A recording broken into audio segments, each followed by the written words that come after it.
Olá, bem-vindos ao Fim do Esforço. Eu sou a Maria e esse é um espaço para compartilhar reflexões, experiências e aprendizados sobre o treino da mente proposto por um curso em milagres e outros caminhos não duais de autoconhecimento e espiritualidade. Por que eu estou perdoando? Essa pergunta surgiu depois de mergulhar mais profundamente no perdão proposto por um curso em milagres. O curso fala muito sobre como perdoar, inclusive o capítulo 30, tópico 1, regras para decisões, no qual eu cheguei por esses dias e foi um divisor de águas para mim. Afinal, eu li com as palavras do próprio curso aquilo que eu ouço muitos professores falarem por aí. E pude, mais uma vez, aplicar. O que, por muitas vezes, ainda é uma ideia abstrata, vai passando a ser uma prática incrível. E a prática é simples. Ela só não é mais simples porque depende da nossa disponibilidade. E o capítulo 30, que se tornou um dos mais práticos para mim, traz mais um convite. De que eu escolho como eu quero que seja o meu dia. Através de, a cada instante, da escolha do professor. Então a questão deixa de ser o que eu quero ou como eu quero que aconteça e passa a ser quem eu quero que interprete cada situação por mim. O ego, que é a vontade das minhas crenças, que se contradiz o tempo todo, ou o Espírito Santo, a parte corrigida da minha mente, a parte da minha mente que se lembra da verdade, da unidade. E é aqui que entra a prática especificamente do perdão. E é aqui que entra a prática especificamente do perdão, que começa quando eu percebo que não estou em paz. Isso é fácil de perceber na maior parte das vezes. Reconhecer por que eu não estou em paz, que já não é tão fácil. Mas, resumidamente, seria de que eu estou acreditando em alguma interpretação. Então, eu reconheço isso. Reconheço que eu estou acreditando em alguma interpretação baseada nas minhas crenças e que ela me causa algum desconforto. E aí, do mínimo ao máximo desconforto, é uma interpretação das minhas crenças, do ego. E é aqui que entra a disponibilidade para uma outra forma de ver. Não necessariamente contrária à que eu estou tendo e que nem aponte certo e errado. E isso, eu diria, é a melhor parte. Porque sem botar lenha na fogueira da historinha, aquilo simplesmente se desfaz. E não a cena, as formas ou os personagens envolvidos, mas aquele chato desconforto. E isso acontece sem eu precisar fabricar uma nova percepção ou convencer a mim mesma de que eu devia amar incondicionalmente a cena ou a pessoa. Eu só preciso estar disposta a não defender com tanta certeza a interpretação que está me causando sofrimento. Então, quando parece muito que algo ou alguém tira a minha paz, eu posso simplesmente mudar a minha interpretação. Então, quando algo ou alguém parecer tirar a minha paz, eu posso pedir por uma nova interpretação, para que a paz retorne à minha mente. Na forma, diante da cena, eu me posiciono. Se eu tiver que me posicionar, me afasto. Se eu tiver que me afastar, eu faço o que tiver que fazer. E eu não estaria falando isso aqui se eu já não tivesse experimentado e visto que é assim. Bom, e conforme eu fui praticando isso nos últimos dias, junto com a constante leitura do livro-texto de um curso Milagres, surgiram, como sempre surgem, perguntas ainda mais profundas. Como essa que eu abri o episódio de hoje. Mas por que eu estou perdoando? Porque se o perdão for só uma ferramenta para eu me sentir melhor, ele é uma prática de bem-estar. E tudo bem, tem muito valor nisso. Mas essa ainda não é a proposta do curso. Se fosse também só para melhorar meus relacionamentos, seria uma prática psicológica. Mas um curso em milagres e até outras tradições não duais apontam para algo muito mais profundo. De que eu não perdoo algo ou alguém que me feriu. Eu perdoo porque eu estou enganada sobre quem eu sou. E automaticamente sobre quem o outro é. O próprio curso afirma que o perdão se baseia no reconhecimento disso e no contentamento de saber que não há nenhuma forma de ilusão que o milagre, essa correção da percepção, não possa curar.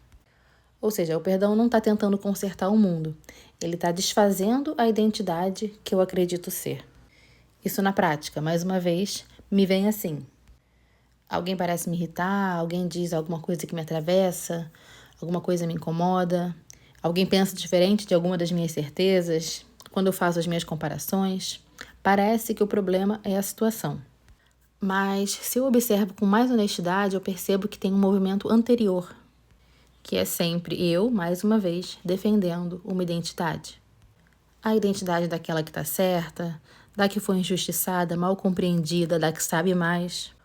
Ou, curiosamente, da identidade daquela que nunca sabe o suficiente, que está sempre fazendo errado, que nunca pratica direito.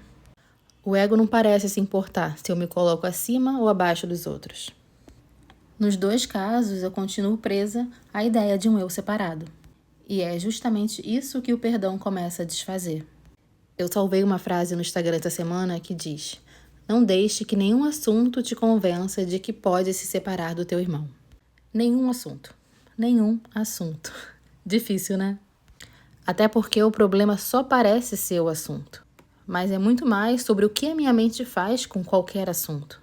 Ela transforma tudo em um motivo para provar que existe separação. Então, perdoar não é concordar com todo mundo. É se permitir uma outra interpretação que simplesmente desfaz a necessidade de reforçar uma identidade separada. Perdoar não é fingir que eu já vejo meu irmão como perfeito. É perceber que nesse momento eu ainda não consigo ver ele além da imagem que fiz dele e me colocar disponível para que essa percepção seja corrigida. Porque não é o personagem, o corpo, que é perfeito. É a imagem do personagem que eu pareço ver que precisa ser perdoada para que a perfeição que o curso diz estar além dessa imagem possa ser reconhecida.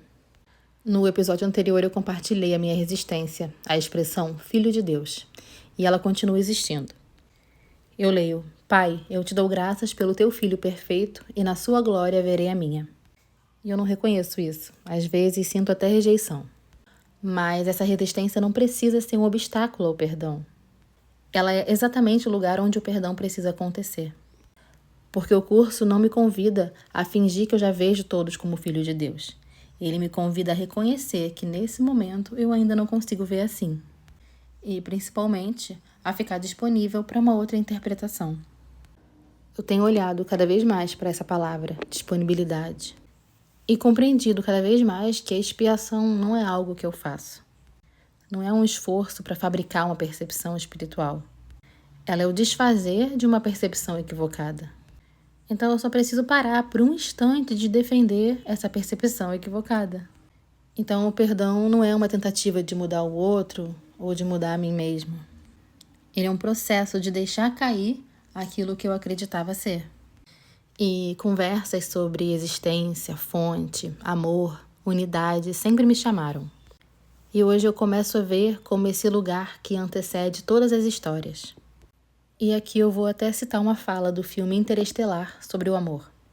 Talvez seja alguma evidência, algum artefato de uma dimensão superior que não conseguimos perceber conscientemente. Eu sou puxado através do universo para alguém que não vejo há uma década, que eu sei que provavelmente está morta. O amor é a única coisa que somos capazes de perceber que transcende dimensões de tempo e espaço. Talvez devêssemos confiar nisso, mesmo que não possamos entender. E se eu consigo observar meus pensamentos, talvez eu não seja meus pensamentos. Se eu consigo observar minhas crenças, eu não sou as minhas crenças. Se as emoções vêm e vão, as identidades mudam, as interpretações aparecem e desaparecem. O que fica? O que permanece? É nessa direção que o perdão aponta. E não para criar uma nova identidade espiritual, mas para desfazer, camada após camada, tudo aquilo que parecia esconder aquilo que nunca deixou de estar presente. Por isso, um curso em milagres fala tanto em desfazer. Desfazer o medo, a culpa, o julgamento, a separação. E não para construir uma nova versão de mim, mas tirar aquilo que me impede de reconhecer o que sempre esteve aqui. Então, aos poucos, o perdão vai deixando de ser uma prática para eu me sentir melhor e passa a ser um lembrete de quem sou eu sem essa história? Quem sou eu sem esse julgamento? Quem sou eu sem precisar estar certa? Quem sou eu sem precisar me defender? Há alguns anos eu venho aceitando experimentar um outro jeito de viver. E agora o que esse podcast registra é esse movimento de aprofundamento. Uma investigação honesta sobre aquilo que ainda resisto em aceitar. Porque é justamente no lugar onde ainda tem resistência que o perdão continua me convidando a olhar. E obrigada por escutar até aqui. O Fim do Esforço está no Spotify e no YouTube. E eu também compartilho reflexões no Instagram, @ofimdoesforçopodcast. Um beijo e até o próximo episódio.